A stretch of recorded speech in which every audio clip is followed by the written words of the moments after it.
You ready, Joe? I'm fired up, Danny. You want me to hit the intro, or are you going to do it? No, you got it. All right. Your practice run was really great. Let's do it.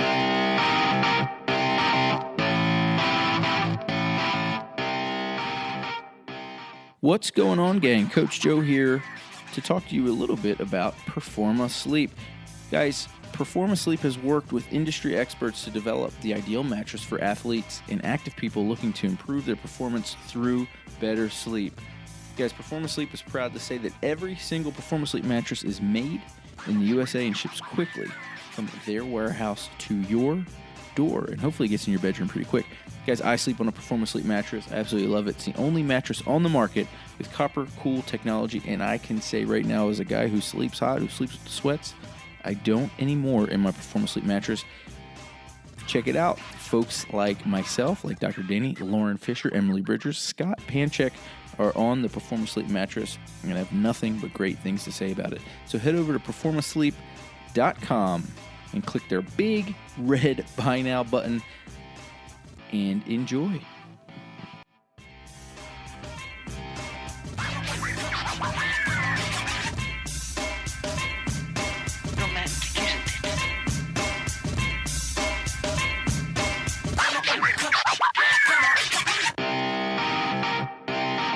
All right, welcome back, guys. Doc and Jock Podcast. It's me, Doc Danny. The other guy is Coach Joe, and the other guy is Doc Quinn Henoch, who is a physical therapist, strength coach, putting some really smart stuff out there.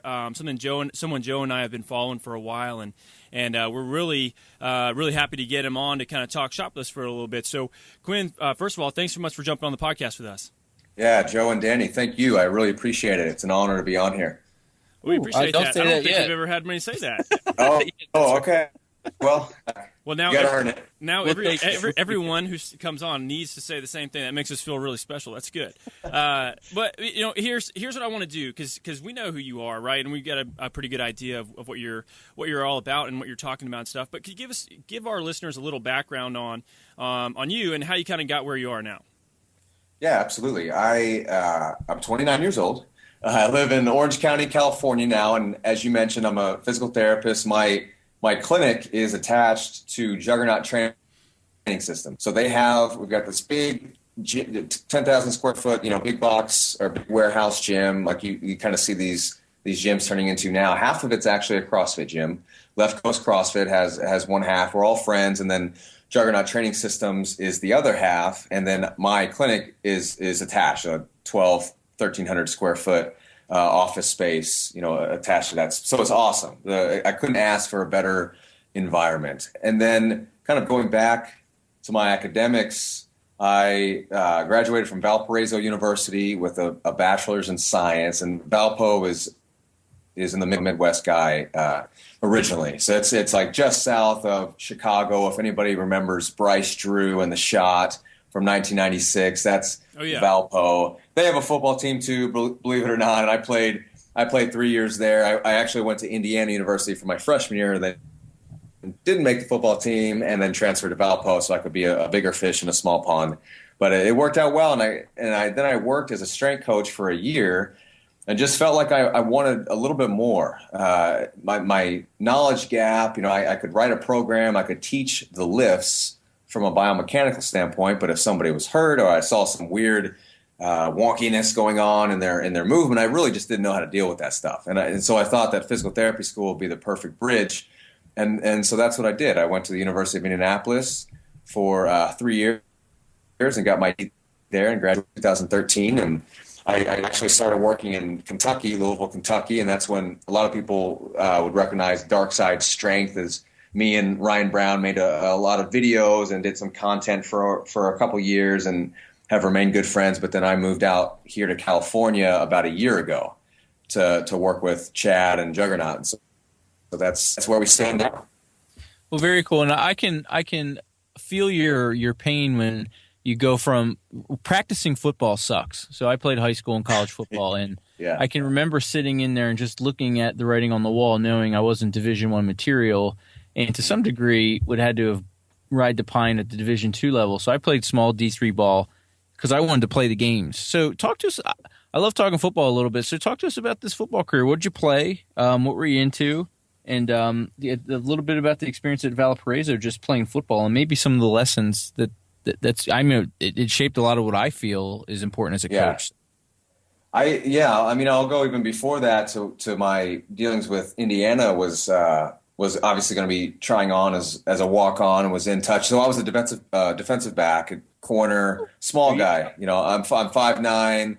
Back then I probably weighed 170 pounds. So, and I'm not far from that now. So a small guy, and then going into IU, he was in touch with the coaches. The walk-on process is you want to be a preferred walk-on to really have a shot. And we had kind of talked about that, but just wasn't quite there. They had guys that were there all summer working out with them. And so I took the leap and went to IU and did this 2-day tryout. And we just, ran all the tests that you would see at the combine, and just didn't make the cut. And they had, I was running 4.5s, high 4.5s, low 4.6s. They had defensive linemen running that. They had Tracy Porter was one of the corners there at the time, and he's a Super Bowl champion now. So it was just, even though it was Indiana and they're not one of the big top dogs in the Big Ten, it was still Big Ten football. Sure. And then, I started looking around. I loved IU as a school, but I just wanted to play ball. So I started looking around at some of the schools who had recruited me, who I turned down, and Valpo was one of those. And they were Division I AA, so it was still for me, about as high level as I could possibly get. And they still wanted me back, luckily. So I transferred there and played corner, and we played a lot of spread offenses, and so I was actually playing inside, outside, sometimes more of like a strong safety presence, but it was just guarding their third receiver. So it was just all over with our defenses. But yeah, that's what I did there, and football I thought it was a great character builder from my end, and it kind of kept me on task with school, kept me out of trouble. And I wouldn't take it back. Going transferring to Valpo, wouldn't take it back for the world. Well, so after football and after going to PT school, the clinical practice you have sounds very similar to the one I set up when I moved to Atlanta. I have our satellite office at this time is in a gym still, and it's a phenomenal. I just think it's a great setting. I like being in a gym, period. But it's just nice because you get a lot of collaboration with coaches and you have access to all their equipment and stuff. So when did you go about setting that up, and how long have you been in practice there? And so I started right away. Physical therapy in school, we get next to nothing as far as business practice. How to run your own practice. And they tell you worry about not killing your patients. Go out there and just put your head down and work, and then maybe you can worry about building your practice. So they discourage you from that with good reason. But it's just, I don't know, it's the way I am. I just go against the grain. And so right out of physical therapy school, I opened my own cash-based practice in Louisville. So that was in 2013. So I did that right away, and that was in conjunction with a CrossFit gym, a similar setting as I have now. And I did that. I also had a part-time gig at a more traditional outpatient clinic, but it was perfect. They knew exactly what I was doing on the side. They gave me 3 days a week, hours a day at the more traditional clinic, but it was a great supplement.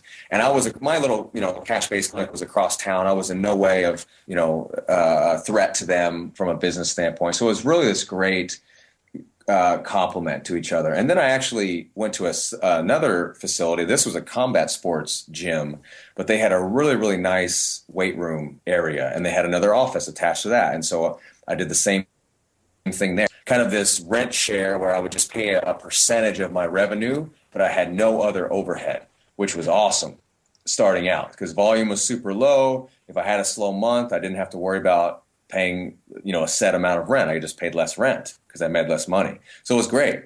And then I had been in talks with Chad Wesley Smith of Juggernaut for a couple of years at that point, because he and I had met through Ryan Brown of Dark Side Strength, just at a mutual event in Kentucky. Actually, it was a seminar, and he knew I was a competitive weightlifter and a physical therapist. And so he had asked me to write an article here or there for the Juggernaut and then he asked me to come and travel for coaching. Hey, come out here and help us out at the seminar, and that kind of just snowballed. And before you know, we were talking. Hey, get this gym out here in California, and we can put your clinic in it. And so that's what we did. And so it's been about 3 years that I've been in practice for myself, off and on at various facilities.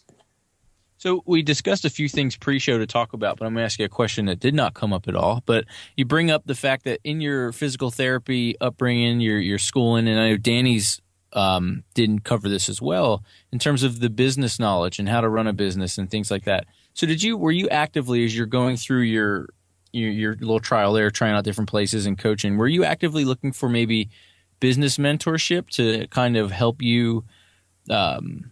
You had the content base as a physical therapist pretty dialed in. Yeah. Were you looking for these mentors to help you business-wise develop that? I mean, I still am, man. I 3 years, and I tell you, I'm still, just learning from mistakes that I make on a consistent basis. And people ask me, I want to do what you do, and tell me how you went about it. And sometimes you don't want to do what I do because I still don't know what the hell I'm doing from a business standpoint. But to answer your question, yeah, I was seeking. I would reach out to various practice owners I knew who I had heard of through social media, who I knew were running a similar model, and I would get consultation with them, some formal consults or just some email correspondence. Trying to read books and podcasts, and honestly, like I said, the biggest help has just been the trial and error. But I've been so lucky that my first couple opportunities were in those models where I didn't have any overhead, and the friend, they were all friends. They were the gym owners were friends. The second place, the MMA gym that I worked out of, he was nice enough to buy my startup equipment. Rolando over there at Core Combat Sports in Louisville, Kentucky, and so I just had these great opportunities, and that's really the reason that I took them. And so, yeah, I mean, I'm still learning the business aspect of things, the marketing, how social media can actually be your best friend now. You can actually make money from media. It has been, and that's been huge, something that I've been implementing the last year and a half or so. But long story short, the business thing is an ongoing learning process. And I think that young grads, if they plan to do that, need to actively seek business consult and maybe even some continuing ed going towards that. You just got to find that balance, because you still want to grow as a clinician too. There's that balance. I think it's tough. I get this question a lot as well. I have a ton of PTs that just reach out to me and ask me business related stuff, just very similar to what you're getting as well, and in particular a lot of young PTs. I think that there's kind of this interesting paradigm shift that's occurring where there's young PTs that see that they're staring down 20 plus people a day on their schedule, high volume of workers' comp and Medicare, and it's maybe not populations that really interest them a whole lot, and so they're looking at alternatives kind of similar to what you and I have done, but right out of school it's tough. What I typically tell people is, man, you might want to bite the bullet for a year, and get your clinical reps in, build your business knowledge, and go into a practice from there, or they could learn the hard way too, kind of like what you've done. There's definitely multiple ways to go about it, but I didn't have that. I got out of school and was in the Army for 4 years, and I don't know what I would have done, honestly. I don't know if I would have gone into it. I don't think I had the balls to do it. I think I wanted a little bit more knowledge. So that's interesting. What have you found in terms of, for you, prioritizing more? It sounds like you prioritize a lot of clinical relevance. From the business side, do you feel like you haven't had an opportunity to grow as much because of that? Again, my situation is a bit unique, and I think you're right. I've definitely taken the clinical side and made that my priority, which has required me to do other things to keep revenue streams other than just get people in the door to my clinic. And that's honestly, with ClinicalAthlete, which maybe we'll get into later on. But the seminar and different things like that has been kind of my supplement, because I don't want to sacrifice that clinical side. My volume at my clinic right now here in Southern California is very, very low, but that's actually the way I like it.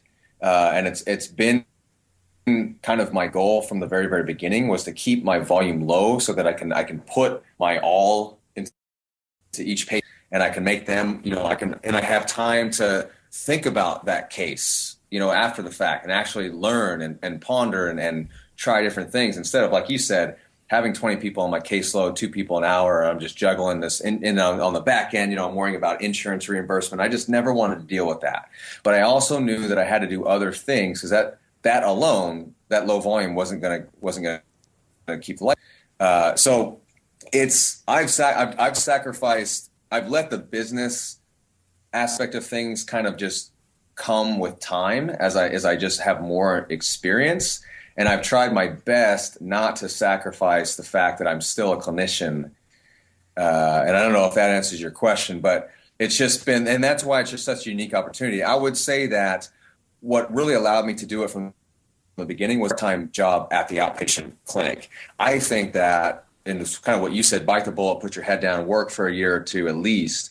If I hadn't had that opportunity, I don't think I would be able to do it, because that not only did it supplement the income, but it also supplemented the experience. I had colleagues to bounce ideas off of. Sure. at my insurance-based clinic, and I could learn from them because they were more experienced, and then I could take these ideas into my very low volume cash-based on the side, and then start to learn that way.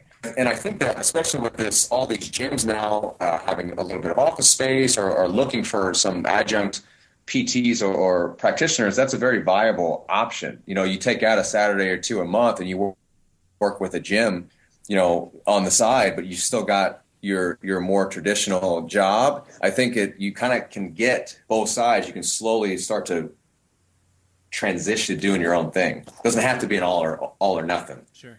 Yeah, it would seem like the advice and this should probably be for any young coach or any young clinician or any young anybody who's breaking out of school, is to just hustle and work, do the work, put out your own gear. So good stuff. So in that little, you're talking about supplement your income, and you talk about ClinicalAthlete, which is a pretty cool site where folks who want to find therapists like you and Danny, therapists who want to work with athletes, therapists who understand the athlete's dilemma and want to get back into training. So the idea for that, it's a neat idea. It's a cool, I guess you'd frame that as it's a directory site, right? Where folks can pretty much find clinicians or physical therapists or doctors like yourself? Absolutely. Yeah. So if you go on clinicalathlete.com, there's a map at the bottom of every page, and that is the directory that you alluded to. So all the clinicians who have kind of gone through our process, they're listed on that site, and all of them have profile pages. So an athlete, 2 or 3 clicks in, hopefully they can find somebody in their area and they can read all about them and see if they have common interests. If it's a power lifter, and say, oh, look, this PT, is 10 miles from me, and he's also a competitive power lifter. And so you just get that buy-in right away. And every clinician they go through an application process. So they fill out an application on the website. I screen that. So I'm the one doing that on the back end. And then we set up a phone conference as a next step. And that's with me. So when this thing went live in September, and every single person on that map, I've to at least once on the phone. And then that whole process is gone without fail. And that is it. The next step is getting into our forum, which is on the back end. That's not open to the public. So that's just the clinicians on the map, and that's healthcare students. And that's honestly kind of like the online headquarters of this thing. It's really the glue. Just, a directory is cool, but their directories are all over the place. This thing is that we're not just dots on a map. We actually communicate on the back end and discuss practice and difficult cases and agree, disagree. So really the forum is the crux of this thing, but for the public, the directory is hopefully a better option for their healthcare. Well, I think we've kind of maybe got off topic a little bit and got really into kind of some of the business side stuff. And the clinical athlete side is really neat. It's something that, when we get people that ask us questions, there's a couple different forums and directories that we refer to, and that's one of them. And especially, I did not know that you screened everybody, so that seems like it's even more kind of like a double kind of check to make sure that they really are who they say they are.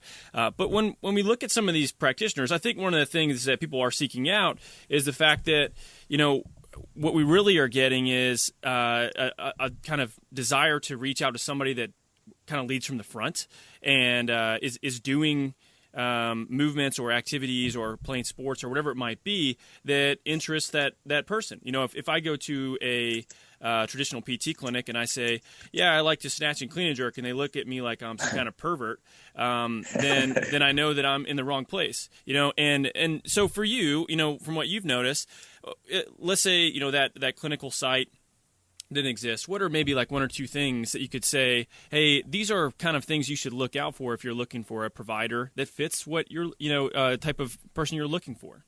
That's a great question. And this is a whole different conversation about the physical therapy curriculum in regards to, athletic performance, but that's maybe another episode. I think that, just obviously it's kind of a no-brainer, but read their experience, other than that they're a physical therapist, because athletes understand, or you need to understand that the physical therapy curriculum is a general approach. So we were trained to be able to work in a hospital about as much as we were able to work in an outpatient clinic, and with athletes was probably to a much lesser extent.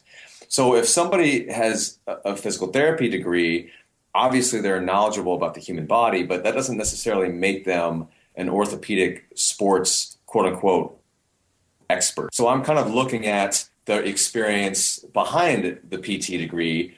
Have they coached? What sports did they play? Are they currently taking part in these activities? I think those are extremely valuable, and those are the types of clinicians that we're looking for with Clinical Athlete, and those are the types of questions that I'm asking on the application in the phone conference, because otherwise, we might as well just fill up the map with any PT degree. It's just not, there's so much variance when it comes to athletic performance. I'm looking for a physical therapist who has some coaching experience and some athletic experience themselves that hopefully they're still taking part in.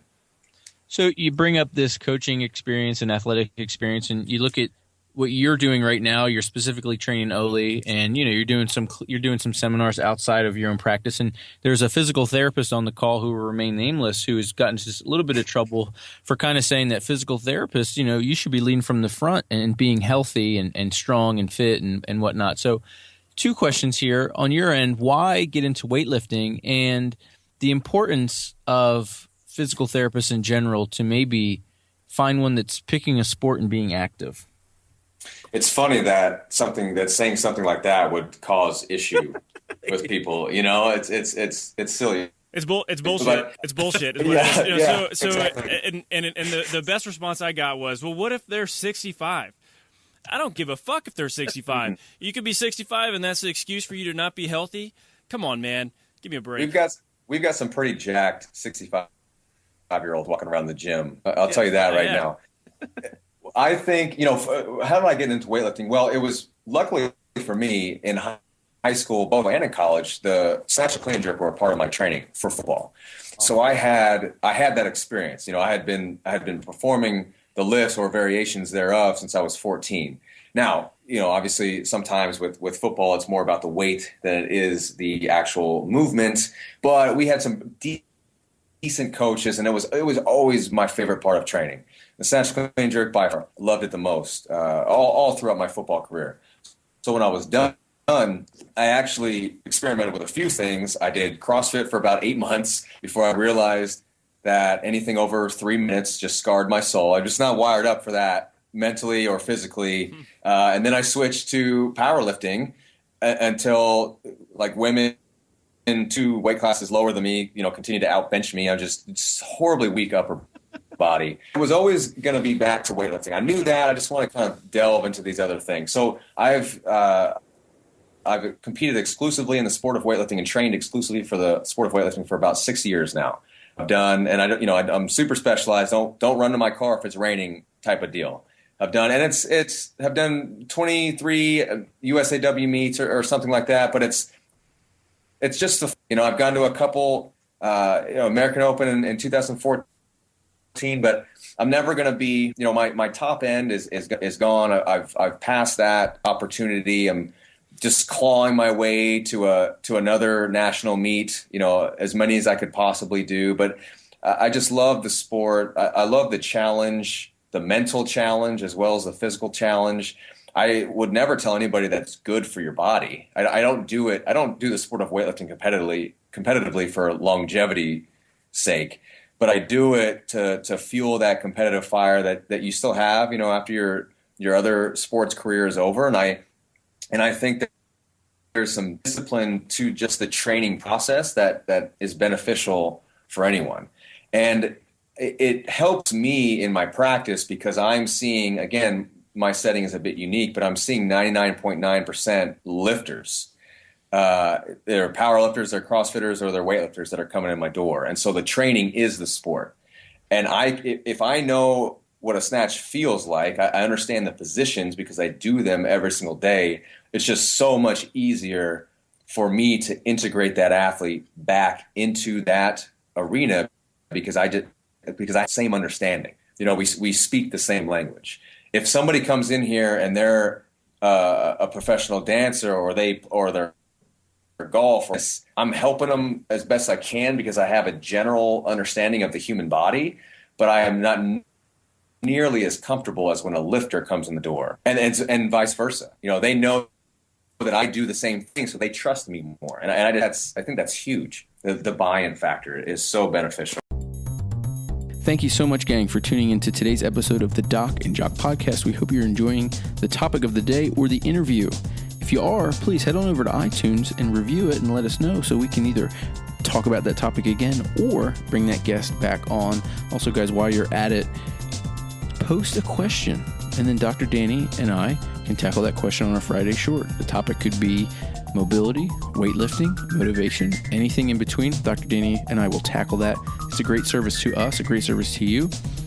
You get some knowledge, we get a bump in the standings, and we really appreciate that. Also, guys, we'd appreciate your support on all the social media outlets. Check out @Doc and Jock on Instagram and @Doc and Jock on the Twitter feed. Also, guys, like, share the Facebook page, and visit www.docandjock.com. You'll notice, guys, we're in the middle of a rebrand. We've changed the badge, we've changed the logo.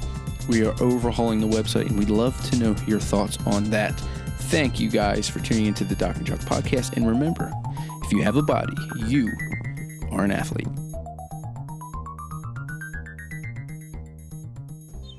Well, with mobility, and not mobility, but with the Olympic lifts in particular, it seems like the overwhelming kind of limitation for people is position, right? And it's not necessarily strength. We see people that are incredibly strong, but they just can't physically get into a full bottomed-out snatch position.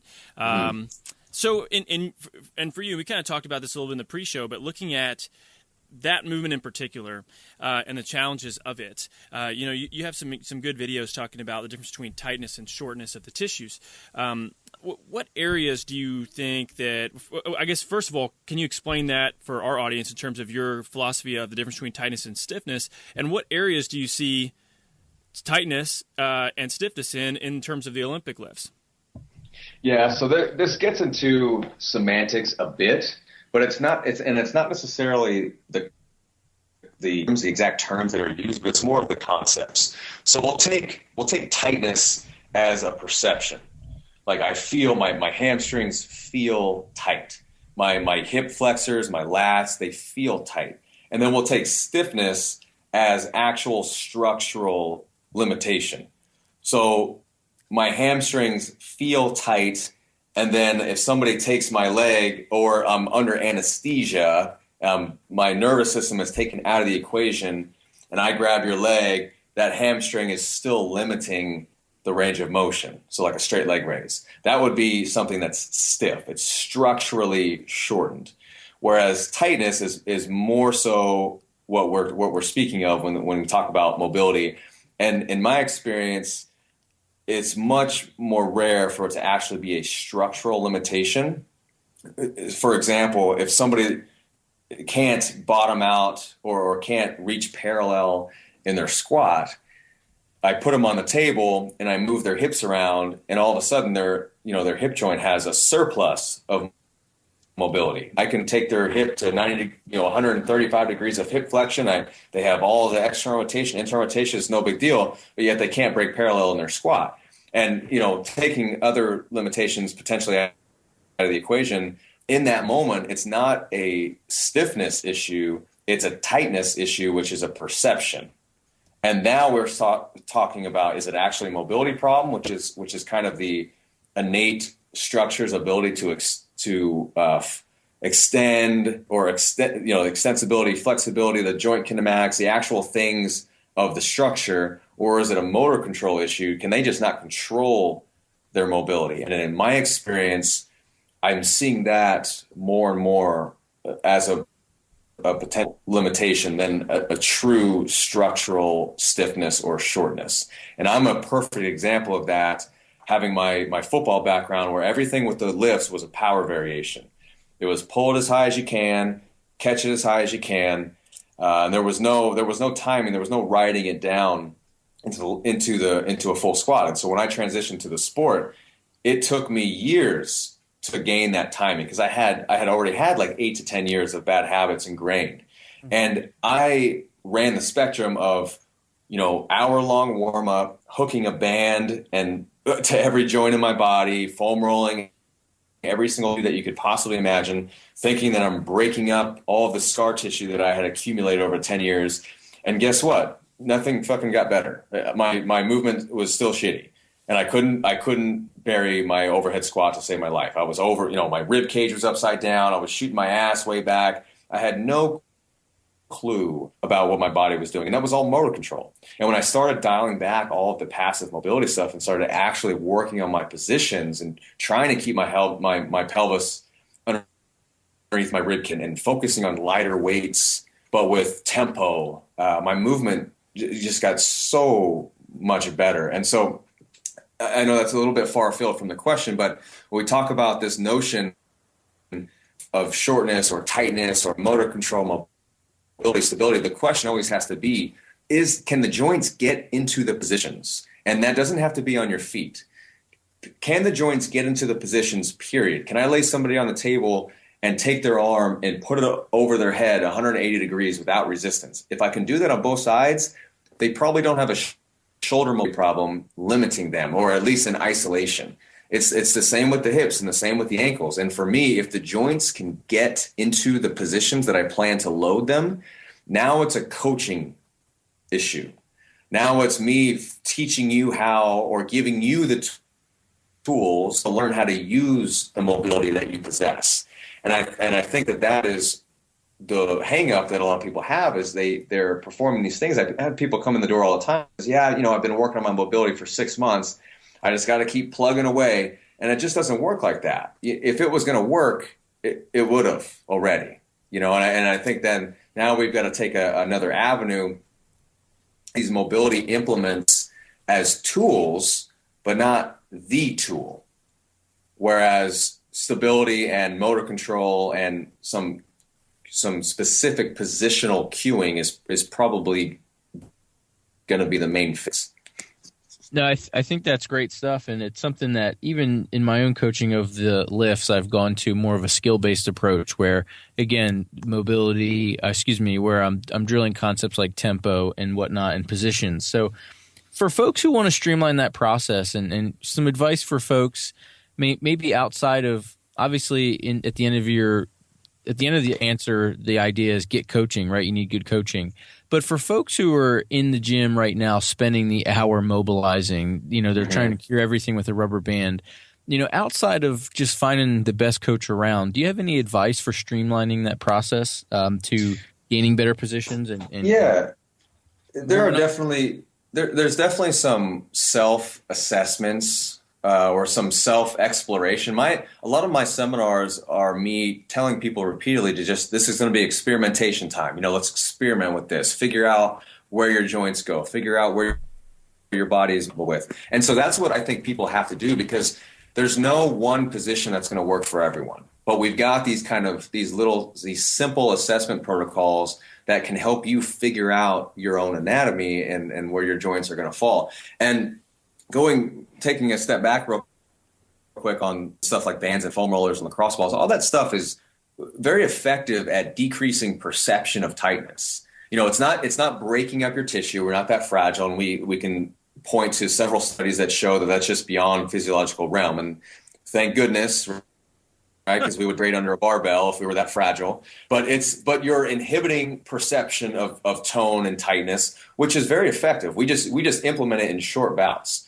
So whatever little corrective or positional drill I give somebody, I say, in between that, just go hit the lacrosse ball or foam roll for 20 seconds and just knock that down, in between. And that's how we implement that stuff. But as far as a protocol, if you take the overhead squat, for example, and let's say you can put the bar over your head just fine in your snatch grip, but when you squat, you can't break parallel. And so that's not up to your movement standards, right? You want to break parallel, but you can't in a flat ground, barefoot overhead squat. Okay. Well, going back to the question before, can the joints get into the positions to load?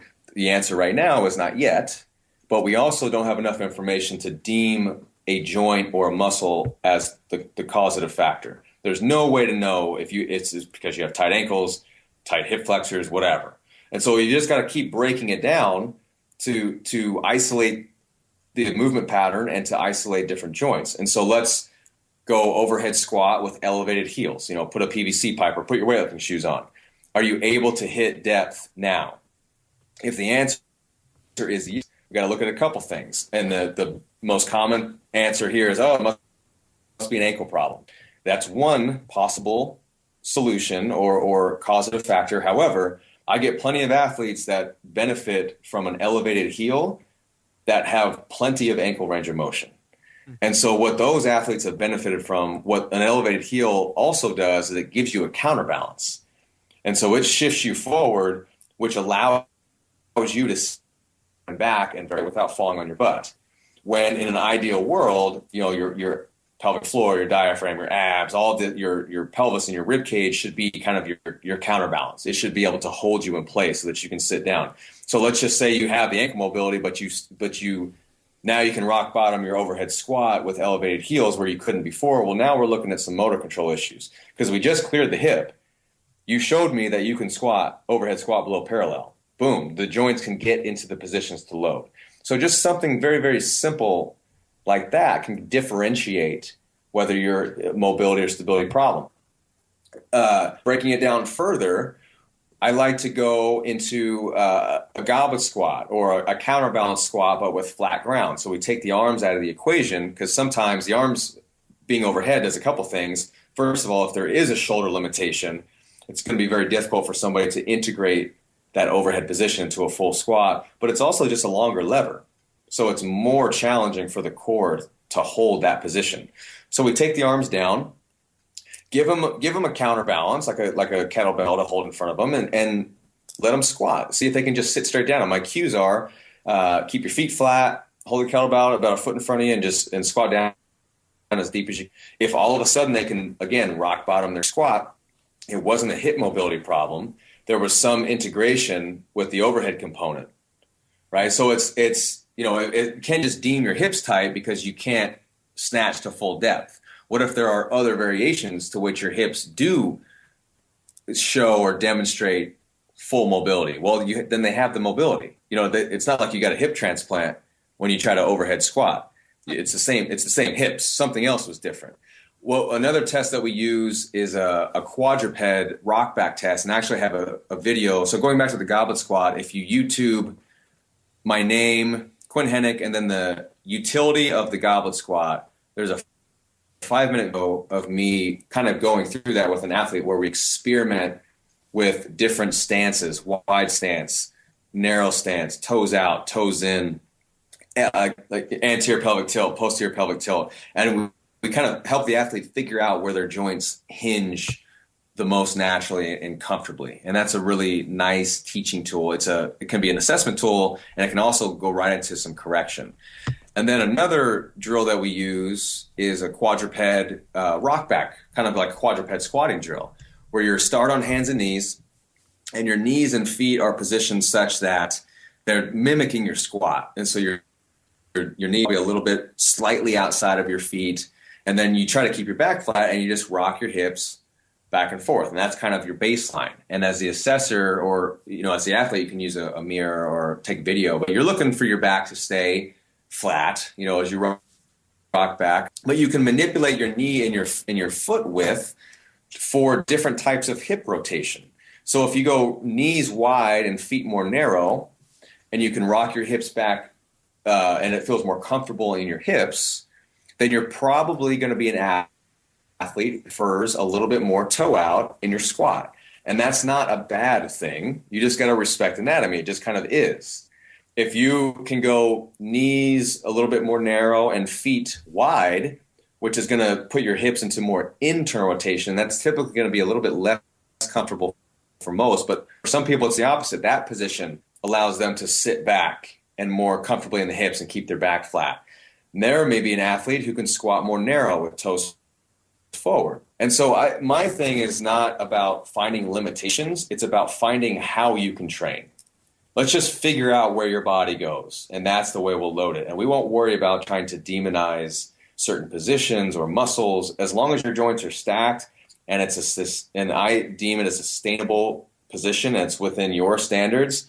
I'm good with that. I don't care if it's toes out, toes in, wide, narrow. It really doesn't matter. So that's another. That video is also on YouTube. If you just quadruped rocking in my name, you'll see that. Similar video where I'm taking an athlete through various positions. And then lastly, if you just lay on your back as a self-assessment and just hug your knee to your chest and start moving your hip around, so you're grabbing your knee, you got your other leg is locked straight, and you're just kind of exploring your hip socket.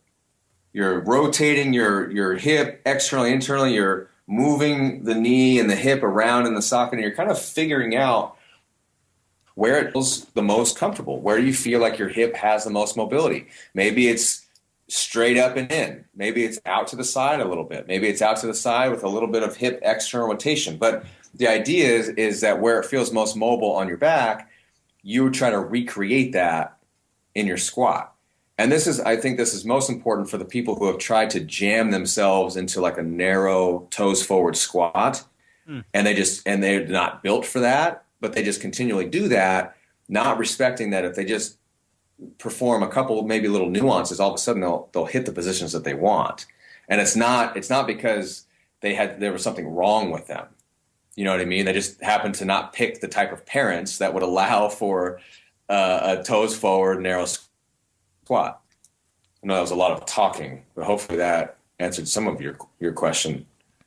No, that's a great answer. I mean, this concept in particular, if we look at something like buttwink, I think this is a kind of perfect example of misunderstanding in many cases of this. So like what Quinn is alluding to this previous answer. If you lay on your back and you can pull your knees to your chest and your spine maintains neutral, I guess the assumption that you could make for yourself is, why can't you do that in standing, assuming you have ankle range of motion that's equivalent to being able to maintain that position? Well, it's a motor control problem, right? So in a squat, when we see people that butt wink, which is really common, in particular in the CrossFit community, we just see this so much, and much of this in many cases is just people haven't squatted in a while, and then all of a sudden they're squatting a ton. What are some ways that you look to kind of help people fix this problem? In particular, if it's something that's kind of leading to some pain in the front of their hip. Honestly, it's exactly what I just outlined. Those tests that I talked about, those immediately become my teaching tools, like / corrections. And so we go right. Let's say they have a butt wink with a goblet squat with their feet a certain way. Let's say narrow, toes forward, and they have that tuck. Yeah. But all of a sudden they go a little bit wider, or maybe they don't go wider. Maybe they just let their toes flare out a tough, they keep their knees stacking over the middle of their foot, their hips and knees and ankles just hinge naturally, but then their butt wink goes away. Right then and there, that that dreaded butt wink was not a tightness problem. It was just it was a positional problem. It was them probably not having a ton of internal rotation, or maybe they have hip joints that are oriented more laterally on the socket. And so when they would descend into their squat, they would run out, or they would maximize their hip capacity early. And so their pelvis has no choice. They have two choices. They can either stand from the squat, but most people want to go deeper. And so their pelvis has to tip backwards because they don't have any more hip flexion. And so that's a compensatory position for the pelvis to dump backwards, and that's what we see as a butt wink. But many times can be traced back to a starting position that's not in alignment with that athlete's anatomy or motor control. And maybe they're just not strong enough to hold the position. So maybe we have them doing pauses right above where you tend to see that pelvis roll backwards substantially. And we pause them right there, and we have them hold that and breathe, forceful breaths, creating stability with their breath, using a counterbalance. And believe it or not, they're able to go lower and lower without that butt wink. But it's just so much more rare that it's caused by an actual structural limitation that, number one, I could fix, with my hands. I think people misunderstand that structural limitations, true, many times are things that you have to work around, not necessarily something that you're going to just blast through with some type of like toy, But I think that the butt wink is a compensatory motor control issue many times, and other times it's simply not being in an ideal position for that individual athlete. I love that idea of it's not something you want to blast through, right? So again, we can't blast through it with a toy sometimes. I think that's a good cue for everyone to think about. And one of the other cool cues that you were talking about, especially with your lying straight leg raise, where you brought up the concept of breathing correctly. And Danny and I were kind of talking pre-show. And for me, talking about breathing in this motor control concept, when you get buy-in from these strong guys, these big power lifters, and they come to you with an issue regarding movement, and then you want to talk to them about breathing properly. Talk to us a little about how you get athletes maybe to buy into that concept, and also maybe how you can frame that into training and where folks need to maybe implement that in their warm-up or their sequencing in their lifting. Yeah, this is something that has changed for me in the past couple of years, not in the implementation of it, but how I explain it. So I used to say, when I was first getting into this stuff a few years ago with some of the Postural Restoration Institute techniques and some of the DNS stuff and all the this breathing craze, it was like, you gotta learn to breathe correctly. If you're breathing poorly, you breathe 20,000, everything's going to be wrong. And it's just like, it was all this fear-mongering stuff. And I was very guilty of that. And so now the way that I spin it is I say that it's a teaching tool. And so if I'm laying somebody on their back and I'm teaching them how to exhale, with or without some abdominal tension, but teaching them how to kind of pull the front of their lower ribs down, creating that canister, or rib cage straight over the top of the pelvis so the pelvic floor and the diaphragm face each other. We're going to call that neutral. I'm going to say now you've created that neutral position that you can learn to expand and stabilize. So the way that I teach it is the exhalation sets a position and the inhalation reinforces it. And you see athletes do this all the time. You see somebody take a forceful, they exhale forcefully a couple times, and then they take a big inhale to expand. But that exhalation, it presets the abs, it pulls the ribs down, it sets that canister of your core, and then the inhalation is just that strong 360-degree expansion. But I no longer tell people that they're breathing incorrectly.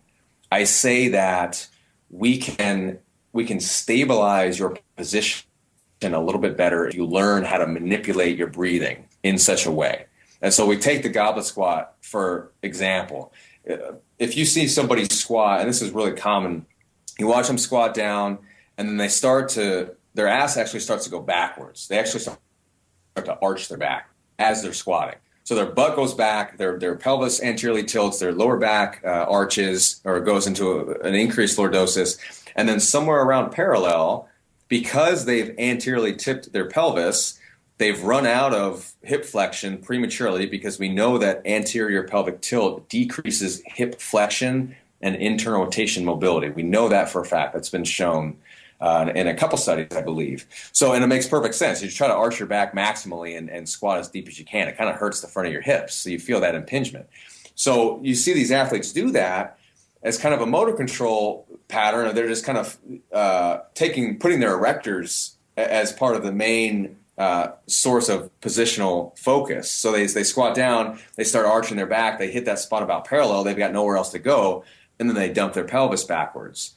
And so these are the people that will pause right before to arch their back. So not even before they start to butt wink, but even sooner, maybe a quarter of the way down when they start to arch their back, I pause them there and I have them take big forceful breath cycles. So a forceful exhalation, like they're blowing out 100 candles, to set that stable position.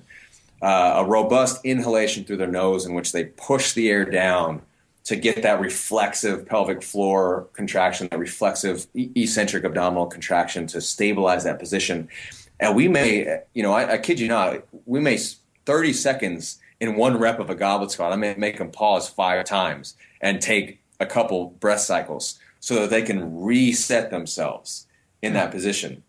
And it's like, okay, they'll go down a few inches. I start to see that ass go back and that pelvis dump forward. I pause them. I say, pull it back under. Get it back underneath you. Exhale hard. Breathe in, exhale hard. They'll go a little deeper and they'll hold that position. They're shaking like a leaf. But that's our breathing training right there. And that's our positional training. And yeah, I might have had them on their back in like a 90-90 supine position for 30 seconds to teach them the sequence that I wanted, but then we're using it immediately on their feet. And that was another mistake that I was guilty of a couple years ago, was just having everybody on their back for too long. They're just spending way too much time breathing.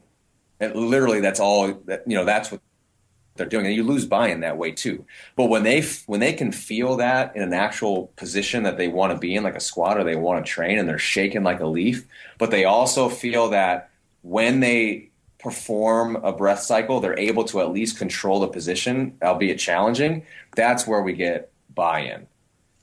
Because in that situation, the athlete's usually just holding their breath, tensing up every muscle in their body, like that super high threshold position that just puts the e-brake on them. And the breathing sequence really, it allows them some movement variability, because that's what your body, your brain is going to pick one of two things. If you can't do both, it's going to pick either breathing, a sustained breathing pattern, or it's going to pick stabilization. And so you can hold your breath and try to stabilize, but what happens when you need air? Your brain's going to pick air every time. If you can learn to stabilize and maintain some semblance of a steady breathing pattern, you've kind of got the best of both worlds there. I love it, man. It's so funny. I've never seen you teach, and I know you've never seen me teach, and yet the way that you just described, kind of fixing some of those, is exactly the same way that I go through it. These positional kind of squat holds are so powerful, and I think the mistake that a lot of people make when they hear corrective drills, and corrective exercises definitely have their place, but the problem is, you doing a 90-90 breathing sequence, connecting the dots neurologically to a squat with load, it's really just not there. It's a great kind of initiation, but then you have to have something to work with that that's functionally what you're trying to change. So I love that. So if you're listening to this, you got to try that drill and try to maintain a neutral spine the entire time. It's way harder than it sounds. And a lot of this, I also think, can be kind of drawn back to cues gone bad in a way, not intentionally, but like cues like butt back, chest up. Like you say those two things to somebody, and then all of a sudden their lower back looks like a banana, and it's hard to squat below parallel like that without crushing your hip capsule in the front and butt winking. So I love it, man. Well said. I appreciate it. Yeah, I completely agree. And it's something you said with corrective exercise. I still use that term because everything that I do is corrective in nature. I'm using it to correct something. So that whole goblet squat sequence, that's the corrective exercise. And it's like what you said, I think that's what gives some physical therapy tools a bad rap, because it's, all right, I did my 3 sets of, 10 sideline clams and glute bridges. Right. But usually it's an athlete blows through that, 3 sets of 10 becomes 1 set of 30 as fast as they possibly can. It's half-assed. The position, they maybe not even getting hip extension. They're just arching their lower back. And then, of course, that didn't correct a thing. But now what if I can do a glute bridge where I make you hold it for 5 full breaths, and I make you pull your pelvis underneath you and pull your ribs down with each exhalation, and then I make you maintain that position while you inhale and create 360 degrees of expansion. Right? Have you lift a leg and maintain that same position. Now we're talking about some motor pattern stuff and getting into actually correcting movement. And I don't want to say, correcting movement as one is good or bad, but I always spin it back to performance. If I can if one position stacks your joints in such a way that allows you to lift more weight safely, then that's what we're going to pick, because this other way doesn't allow you to lift as much weight. Yes. But all of the drills, yeah. No, it's dead on, man. I mean, and you're right. That is the challenge. If you think laying on your side doing a banded clamshell is going to functionally transfer, it's probably not going to happen, and you'll just get really good at clamshells, which are boring. Yeah. So how is that? Exactly right. Well, you guys are dealing with a lot of athletes, right? CrossFitters and stuff. So going into that, I mean, it sounds like you guys are almost scaling up your therapy for these athletes. How important is that in general? I mean, you ever over challenge these guys in the therapy room? Well, sometimes I think that, but you realize it, right away. Then you dial it back. But I think as a therapist and with experience, you always have a regression and a progression in your mind with whatever you're doing. So whatever exercise that I have my athlete doing, I already know what I want to do next. I also know what I would want to return back to. And if you have that, yeah, sure. This whole thing is a trial. Every time I walk into my clinic, nothing is black and white in this setting, and pain is just the confounding factor of confounding factors. So absolutely right. And then on the same time, I don't ignore the lower level stuff. Like maybe a glute bridge, in the way that I described it, holds 1 to 3 reps of 2 to 3 breath cycle holds. Maybe that's what I'm having the athlete do in between their warm up, their lighter deadlift warm ups, as a way to groove that hip extension pattern, as opposed to them just, rolling around on the foam roller, hoping that that's going to do something. Because, they're both, so the foam bridge are both low level, but at least with the glute bridge, you're getting some active stability and you're grooving a pattern that's somewhat similar to the deadlift. And they've shown like dynamic warm-ups increase, flexibility and range of motion about as effectively as static stretching or soft tissue release. So if I'm going to pick one or the other, I'm going to pick the active stuff. And that's where those lower level floor-based drills come in really, really handy. Yeah, no, it's great. No, it's awesome. Great. This has been a really good conversation. I'm glad we can kind of dial in some of this stuff because it's a repeated kind of issue that we keep seeing, and I hope this kind of helps kind of clear some of this up as well, and helps people improve their training overall. But Quinn, I wanted to make sure we give you an opportunity to kind of give people an idea of where they can find out more about you, and I know you've got some interesting courses coming up and things going on. So if you would just take a couple minutes and let everybody know, number one, if they want to reach out to you, how they can do so, and also what kind of cool stuff you have coming up that they can check out. Yeah, absolutely. An hour goes fast, huh? It does. Right. Yeah, it's crazy.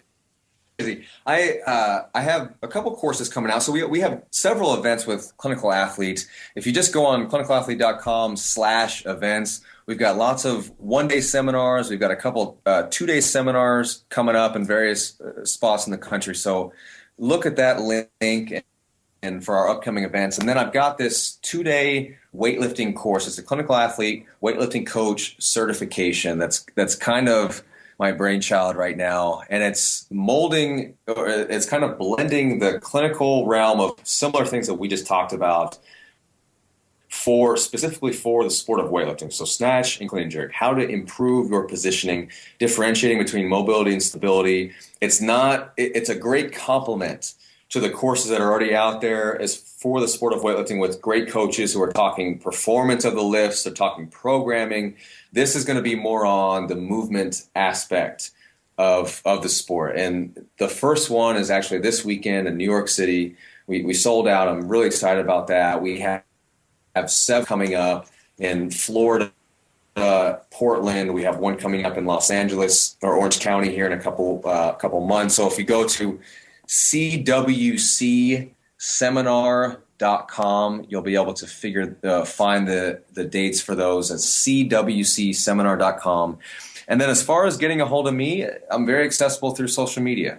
You can look up my name on Facebook. I'm having a unique name makes it easy to search people.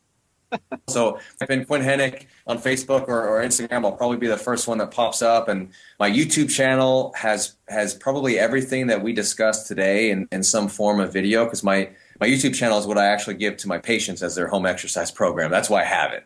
Because I'm like, I need a video for this. Let me shoot one real quick. And I send it off and I just put it up for the public to see. So Quinn Henoch in YouTube. And I'm going to have a book coming out that's going to complement the weightlifting certification course, and that's gonna be out here real soon. Pre-sale is going to begin ASAP, so be on the lookout for that. A movement book specifically for competitive weightlifters. Well, that's fired up. We got Quinn Henoch. He is the head sports and rehab. He's head of sports and rehab over at Juggernaut Training Systems, the founder of the ClinicalAthlete. He played football, which is near and dear to my heart, and he's a current weightlifter near and dear to my heart. You know what? Quinn, I'll tell you what, if you had a vagina, I might have to look up your number. I might have to have a conversation about that. Man. He's you wouldn't get much from him because he's had a vasectomy. He's no good reproduction-wise. You can't see it right now, but I have a ponytail in. I was letting Charlie play with my hair, so I'm also I was going to actually make a run at Target today and see if I can't get into the women's room. But that's probably a conversation for another show. But hey, Danny, I think Quinn did a great job of helping us prove that if you have a body, you're an athlete. Fired up, Quinn, man. You're the man. Appreciate it.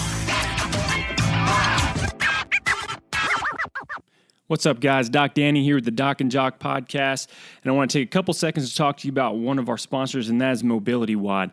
If you don't know what Mobility WOD is, then you need to go check them out because it's something that's dramatically changed the way that I work with people, the way that people treat themselves, and the way that we share information about the human body and be able to perform basic human maintenance on your body. And what does that mean? That means learn how to chip away at these little problems that we all develop every day so that they don't become a big problem that eventually you have to see someone like me for or have surgery for. And this is what Mobility WOD does, and I think it's the coolest part about it. If you go to mobilitywod.com, the cool thing is they've got case studies, they've got daily programming of mobility work that you can do, and there's some awesome webinars in there if you want to learn more in-depth information on the shoulder, the lower back, the knee, the foot and ankle. There's just so much content there that's so helpful. It's crazy to think that it's less than $8 a month. So guys, check it out, mobilitywod.com. You will not regret it.